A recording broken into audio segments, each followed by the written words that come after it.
আজ যাব পাহাড়ে। একদম ভোরবেলা আমরা বেরিয়ে পড়েছি। দেখতে পাচ্ছ চারিদিকটা কেমন অন্ধকার। ভোরে বেরিয়েছি কারণ ওখানে সূর্য ওঠার আগেই আমাদের পৌঁছাতে হবে। ওখানের মূল আকর্ষণ সূর্যোদয়। তো আমরা ফাইনালি চলে এসেছি অনেকটা পথ অতিক্রম করে। আমার তো খুব কষ্ট হয়ে যাচ্ছিল উপরে উঠতে। দেখো সেই সুন্দর জায়গাটা পৌঁছে গেছি।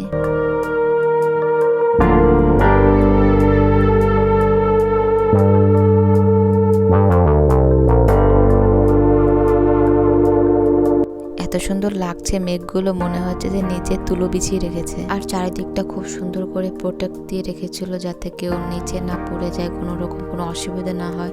সেই জন্য চারিদিকটা কি সুন্দর করে দেখো ঘিরে দিয়ে রেখেছে। আর আমরা ভাবলাম যে আমরা সবার প্রথম, কিন্তু না, আমাদের আসার আগেও প্রচুর লোক এসে গেছে। তো ওখানে কিছুক্ষণ থাকার পরে তারপরে আমরা বাগানের দিকটা চলে এসেছি। এখানে একা কিংবা দুজন থাকলে খুবই ভয় লাগবে, নিশ্চুপ নির্জন জায়গা, কিন্তু আমার খুব ভালো লেগেছে। আর অনেক কিছু দেখারও জিনিস আছে, ঘোরারও জায়গা আছে।